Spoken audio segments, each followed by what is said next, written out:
የእንግሊዝ ፕሪሚየር ሊግ የ2025-26 የውድድር ዓመት 20ኛ ጨዋታዎች ዛሬ መከናወን ጀምረዋል። አርሰናል በውድድር ዓመቱ ያለፉትን 5 ተከታታይ ጨዋታዎች በሙሉ ተጋጣሚዎቹን አሸንፏል። በደረጃ ሰንጠረዥ መሪነቱን ይበልጥ አጠናክሯል። ሁለተኛ ደረጃ ላይ ከተቀመጠው ከአስቶን ቪላ በ6 ነጥብ ዋነኛ ተፎካካሪው ይሆናል ተብሎ ከሚጠበቀው ማንቸስተር ሲቲ ደግሞ የ7 ነጥብ ልዩነትን መፍጠር ችሏል። ዛሬም ሌላ ወሳኝ ድል አርሰናል አስመዝግቧል።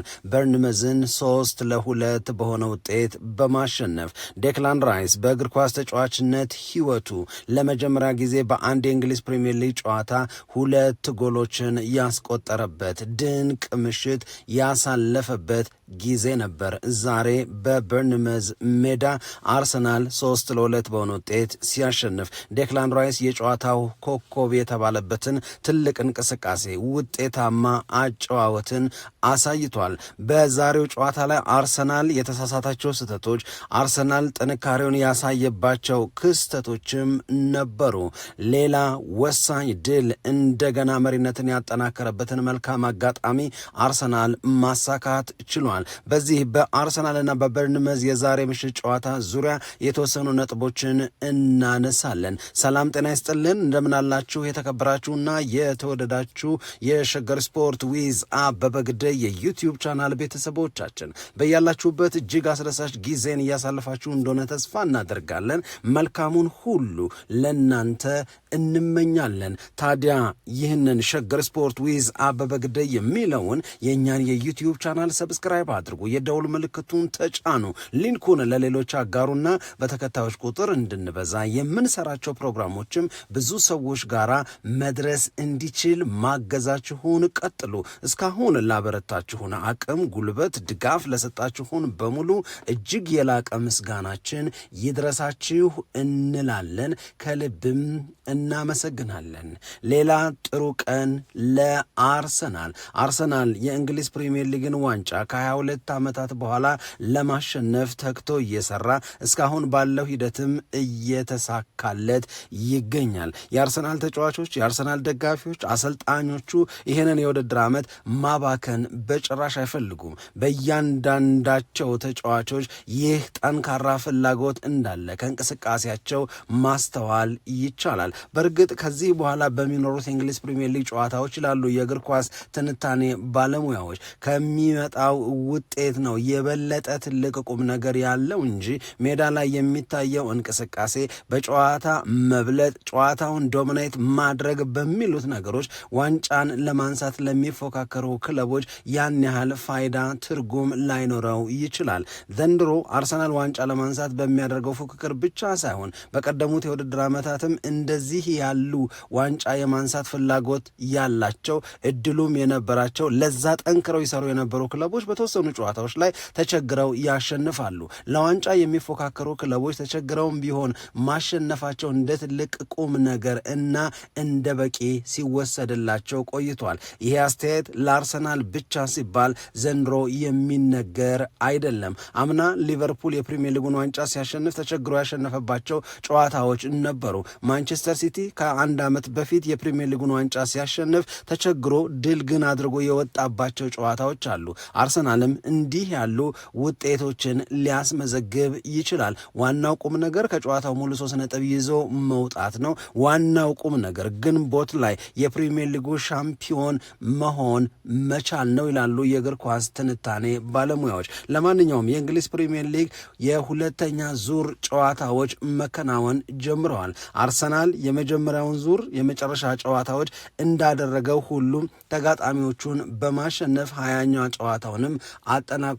ምናልባትም እንግዲህ በዚህ የዛሬው ጨዋታ ላይ አርሰናል 3-2 በሆነ ውጤት ሲያሸንፍ ስፔናዊው አሰልጣኝ አርቴታ በቡድኑ እንቅስቃሴ ያን ያህል ደስተኛ ላይሆን ይችላል።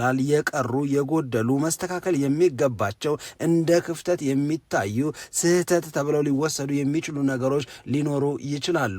ያንን ግን እያሸነፈ ለማረም የሚችልበትን እድል ተጫዋቾቹ ሰጥተውታል። ዋናው ቁም ነገር ቀደም ሲል እንደተናገርነው ማሸነፍ ነው። ነገር ግን ደግሞ ካስተዋላችሁ አርሰናል በዛሬው ጨዋታ ላይ የተወሰኑ ተጫዋቾችን እረፍት ሰጥቷል። እንደተለመደው ቢሆን ኖሮ የመጀመሪያ ተሰላፊ ሊሆኑ ይችሉ የነበሩት ወይም በመጀመሪያ ተሰላፊነት የምንጠብቃቸው ተጫዋቾች በዛሬ ጨዋታ ላይ ተቀያሪ ወንበር ላይ ሆነው ነው ጨዋታውን የጀመሩት። ለምሳሌ የቡካዮ ሳካን መውሰድ እንችላለን፣ ሊያንድሮ ትሮሳርድን መውሰድ እንችላለን። በኋላ ነው በሁለተኛው 45 እነዚህ ተጫዋቾች ተቀይረው እንዲገቡ የተደረገው። በአንድ ላይ ቡካዮ ሳካን፣ ሊያንድሮ ትሮሳርድን እንደዚሁም ጋብርኤል ሄሱስን ቀይሮ አስገባ።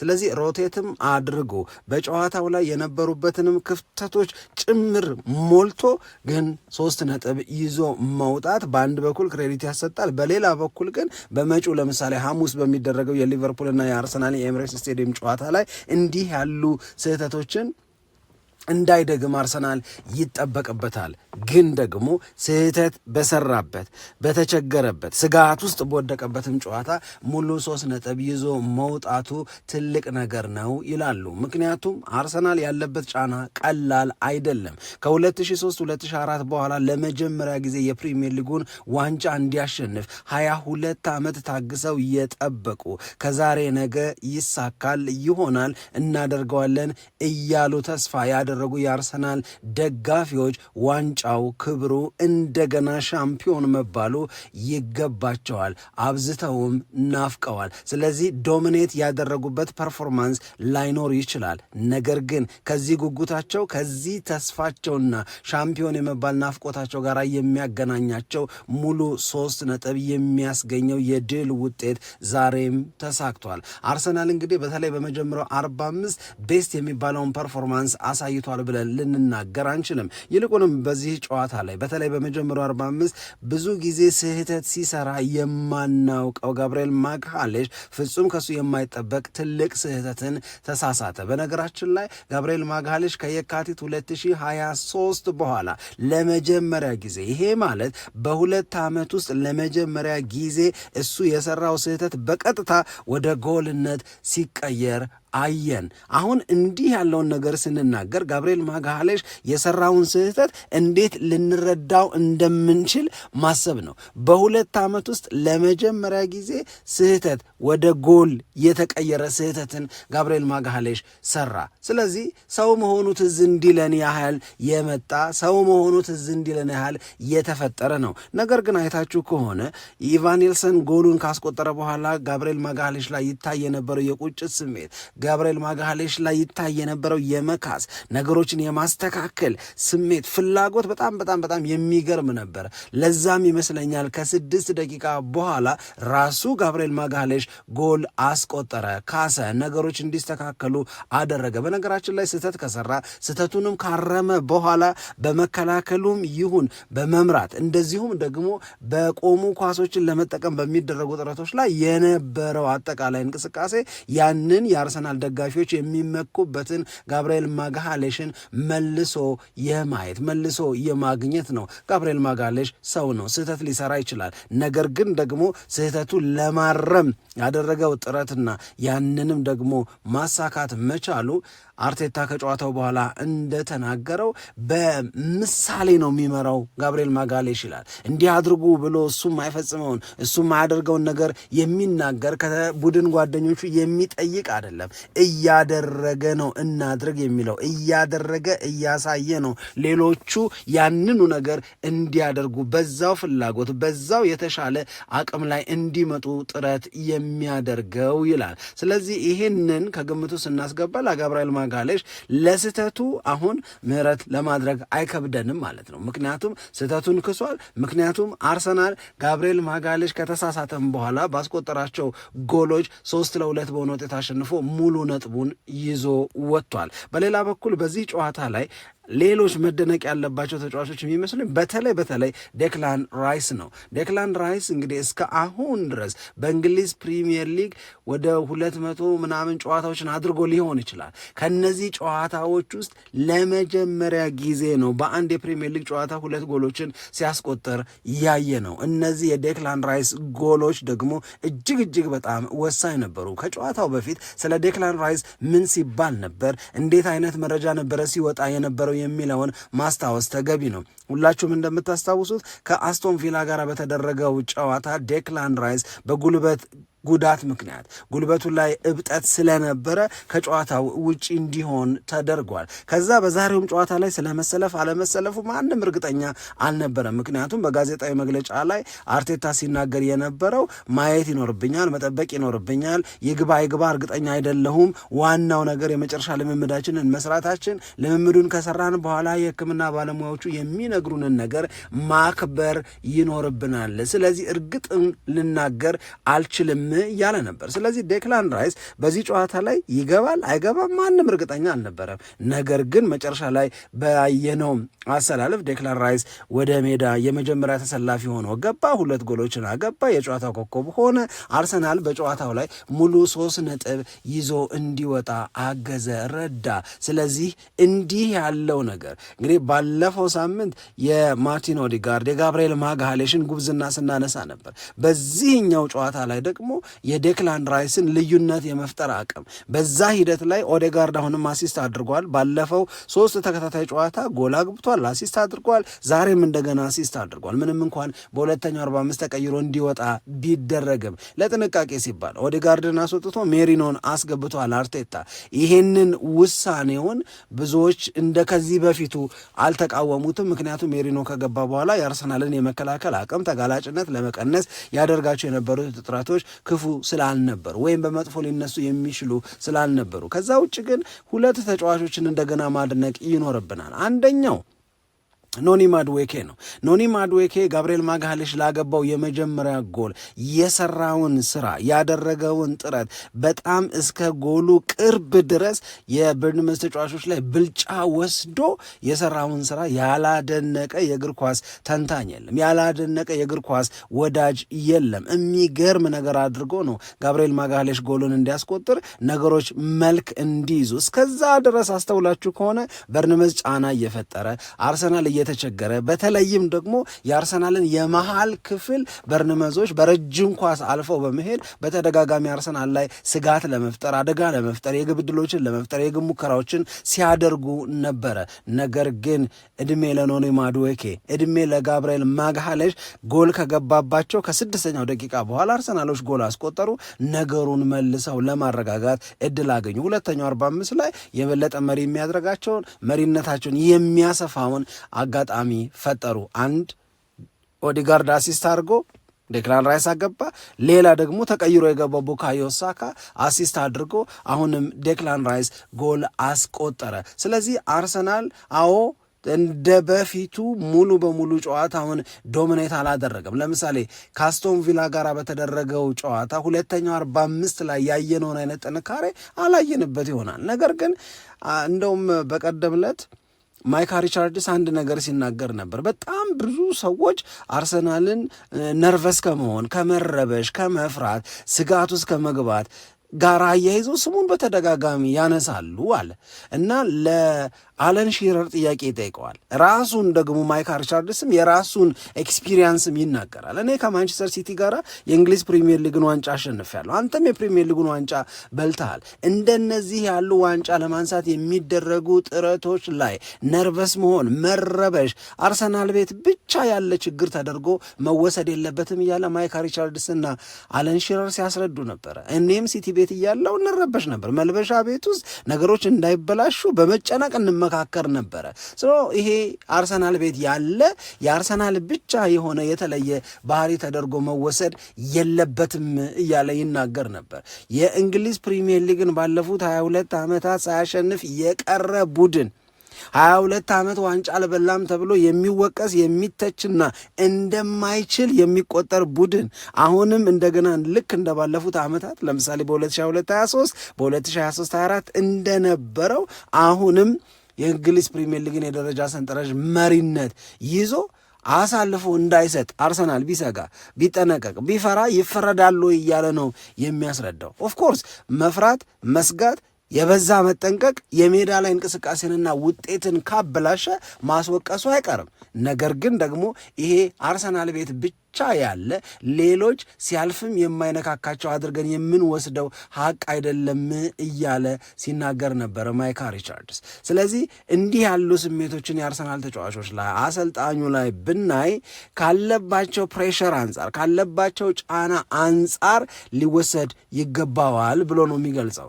በነገራችን ላይ በዚህ ጨዋታ ላይ አሁንም አስተያየት ሊሰጥበት የሚገባው ጉዳይ የቪክቶር ዮኬሬሽ ጉዳይ ነው ይላሉ የእግር ኳስ ባለሙያዎቹ። ቪክቶር ዮኬሬሽ ዛሬም በአርቴታ የመጀመሪያ ተሰላፊነት እድል ተሰጥቶታል። እሱ ሜዳ ላይ በነበረባቸው ደቂቃዎችና ከሱ በእጅጉ ያነሰ የመጫወቻ ደቂቃ የተሰጠው ጋብርኤል ሄሱስ መካከል ኢምፓክትፉልነስ ወይም በጨዋታው ላይ ተጽዕኖ በማሳደር አቅም እናለካካቸው እናነጻጽራቸው ቢባል የጋብርኤል ሄሱስ የሜዳ ላይ ቆይታ የበለጠ ውብ ነው፣ የበለጠ ግሬስፉል ነው፣ የበለጠ አይነግቡ ነው። ስለዚህ አሁንም አርቴታ ማመን መጀመር መቻል አለበት። በእርግጥ ከዚህ ጨዋታ በፊት ለራሱ ለቪክቶር ዮኬሬሽ በቀጥታ መልእክት አስተላልፎለታል። አሁን እንግዲህ ቪክቶር ዮኬሬሽ ከክፍት የጨዋታ እንቅስቃሴ ለአርሰናል ጎል ካስቆጠረ ከ2 ወር በላይ ሆኖታል። እንዲህ እንዲሆን ማንም አልጠበቀም። የእውነት ለመናገር 64 ሚሊዮን ፓውንድ ወጥቶበት አርሰናልን ከተቀላቀለበት ጊዜ አንስቶ እንዲህ ባለ መቸገር ውስጥ እንዲህ ባለ ማቃት ውስጥ ያልፋል ተብሎ አይጠበቅም። አሁንም እንግዲህ 20ኛ ጨዋታ ላይ ደርሰን 4 ጨዋታ ብቻ ነው በጉዳት ምክንያት ቪክቶር ዮኬሬሽ ያመለጠው። 20ኛ ጨዋታ ላይ ደርሰን የአርሰናል ተጫዋቾች ቪክቶር ዮኬሬሽን አልተረዱትም። የአርሰናል ተጫዋቾች ሰርቪስ አልሰጡትም።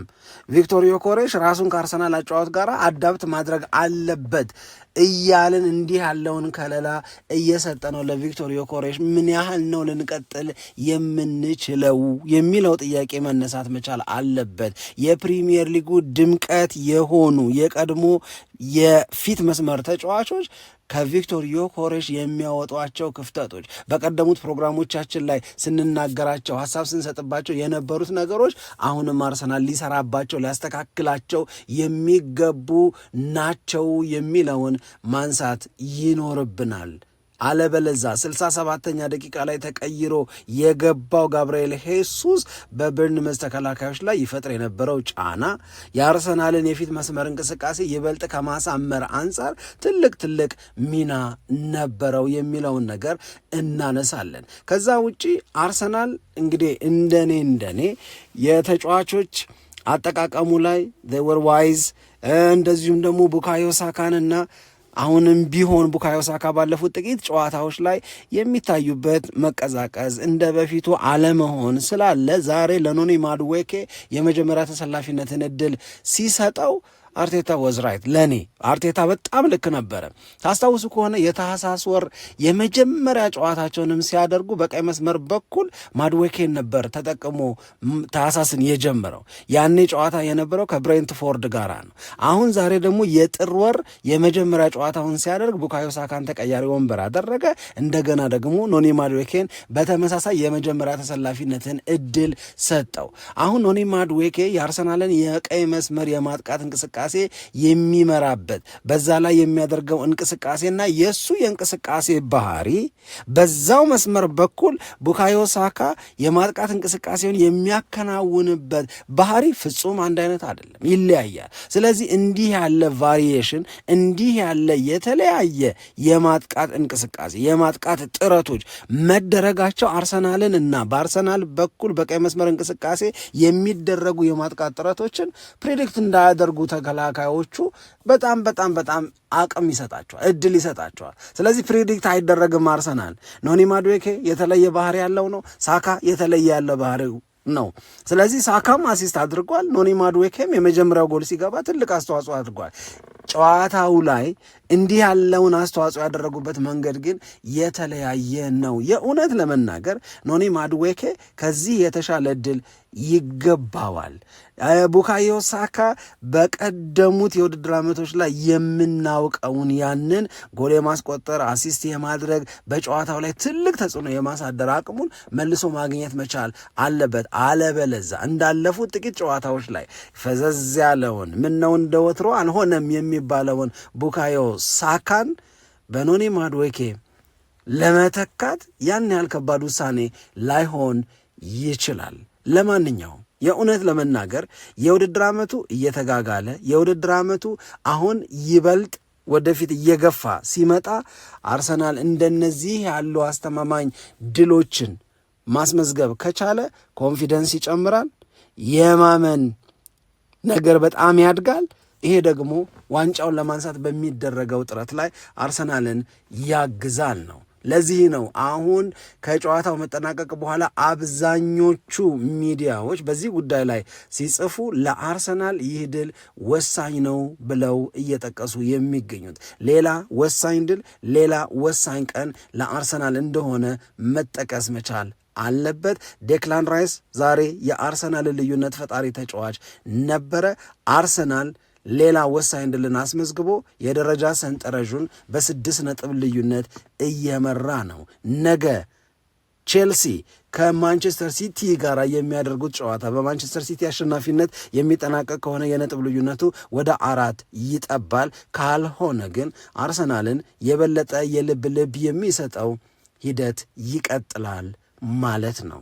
በነገራችን ላይ ዛሬ በተደረጉ ሌሎች የእንግሊዝ ፕሪሚየር ሊግ ጨዋታዎች ወልቨርሃምፕተን ወንደረርስ የውድድር ዓመቱን የመጀመሪያ የድል ውጤት አስመዝግቧል። ይሄ ዛሬ በእንግሊዝ ፕሪሚየር ሊግ በጣም ትኩረት ከሳቡ ጉዳዮች መካከል አንዱ ነው። እንግዲህ በበርንመዝና በአርሰናል መካከል የተደረገውን ጨዋታ በወዲያው ምልከታ አሁን ባነሳ ነው መንገድ አንስተናል። ነገ ማለዳ ላይ በጣም በጠዋት ደግሞ አዳዲስ መረጃዎችን ይዘን እናገኛችኋለን። ስለዚህ ሸገር ስፖርት ዊዝ አበበ ግደይ የሚለውን ይህንን የእኛን የዩቲዩብ ቻናል ሰብስክራይብ አድርጉ፣ የደውል ምልክቱን ተጫኑት፣ ሊንኩን ለሌሎች ማጋራታችሁንም አትርሱ እንላለን። አርሰናል ላይ ነው በ6 ነጥብ ልዩነት እየመራ ነው። የ22 ዓመት ናፍቆታችሁን ለመወጣት ትክክለኛው መስመር ላይ ናችሁ። የመድፈኛው ደጋፊዎች የነገ ሰው ይበለን። በያላችሁበት ሰላም ሁኑ። ኢትዮጵያ ለዘለዓለም ትኖር።